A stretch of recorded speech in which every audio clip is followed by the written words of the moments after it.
Nous allons parler de trois clés importantes que vous devez développer si vous êtes porteur de projet, vous êtes start-upper, entrepreneur, vous êtes chef d'entreprise et même si vous êtes employé dans une entreprise, sachez que ces trois clés que je me prépare à partager avec vous vous seront indispensables.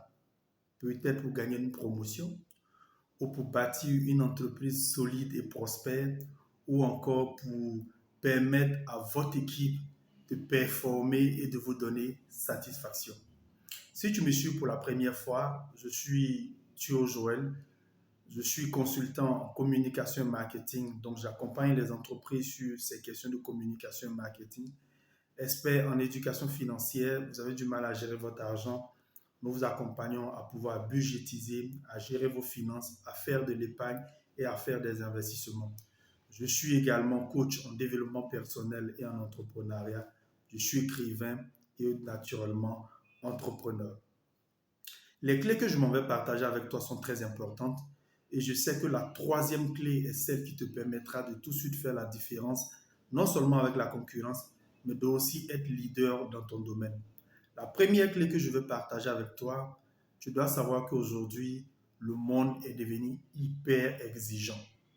Oui, le monde du travail est tellement exigeant que la culture de l'excellence est la première clé que tu dois avoir. Qui que tu sois dans une entreprise, que tu sois employeur, comme je le disais, employé, que tu sois investisseur, tu n'as pas le choix que d'être quelqu'un qui est excellent dans tout ce qu'il fait. Je suis souvent étonné de voir des porteurs de projets qui sont très légers dans tout ce qu'ils font et ils espèrent gagner de grandes opportunités.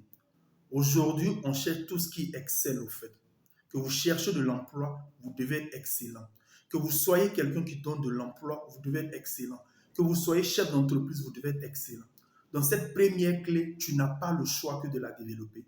Malheureusement, en Afrique, à un moment donné, la médiocrité a tellement pris le dessus que cela devient une norme au fait. Donc, aujourd'hui, cette clé, elle est indispensable. Et cette première clé, comme je l'ai dit tout à l'heure, c'est la culture de l'excellence. La deuxième clé que tu dois obligatoirement avoir, c'est la culture du résultat. Oui, les gens aiment les excuses. Non, excusez-moi, c'est pas de ma faute. C'est-à-dire que, et il m'arrive souvent de confier des opportunités à certains jeunes porteurs de projets qui commencent et malheureusement, les gens n'ont pas la culture du résultat, en fait. Or, où nous sommes, les gens souffrent pour avoir leur argent. Les gens souffrent pour investir. Donc, la culture du résultat doit être quelque chose qui est très important pour vous. Pour vous en tant qu'entrepreneur, mais également pour ceux qui travaillent avec vous également. Et dans mon équipe, les gars le savent. Ça, je ne joue pas avec, en fait. Je ne peux pas concevoir qu'on puisse pouvoir produire des résultats et on est dans les à peu près, on est dans le débrouillardisme. Non, je ne suis pas là-dedans. La culture du résultat. Et cela va faire qu'à un moment donné, les gens trouvent qu'il est trop exigeant, il est trop mesquin. Il y en a qui vont même te dire que tu te comportes comme un blanc. Comme si la culture du résultat, c'était seulement pour les autres et nous n'en faisons pas partie. Donc cette deuxième clé, tu dois obligatoirement la cultiver. La troisième et dernière clé que je vais partager avec toi, et comme je le disais, qui est hyper importante pour toi, il faut savoir qu'aujourd'hui, les gens n'ont pas le temps de tout expliquer. Il y a des gens qui viennent dans une entreprise et qui sont assis, qui attendent qu'on leur dise fais ci, fais ça. Ils connaissent leur cahier de charges. Ils savent ce qu'ils doivent faire. Ils savent quelle est leur responsabilité. Donc, cette troisième clé, c'est quoi? La culture de la prise de l'initiative. Soyez des gens qui prennent des initiatives, au fait. Les gens attendent qu'on leur explique tout, qu'on leur dise tout, que ce n'est pas possible. Les gens n'ont pas le temps. Prenez des initiatives parce que c'est par de ça que vous allez vous démarquer des autres. C'est par la prise d'initiative que vous allez montrer à votre employeur ou à vos employés ou à vos cofondateurs ou encore à vos associés que vous avez la capacité de faire quelque chose et que vous voyez loin en fait. Mais les gens viennent, ils sont assis quand tu leur demandes, ah, on n'a rien à faire. Et c'est quand ils voient leur boss maintenant, les gens font semblant d'être sur leur ordinateur, ils font semblant d'être occupés. Et quand on leur demande, non, non, je vais faire, boss, je vais faire, tu vas faire ça quand? Soyez des gens qui prennent des initiatives. Le monde va très vite. En entrepreneuriat, on est constamment sous pression. Donc, cette pression fait que les gens n'ont pas le temps d'expliquer tout, au fait.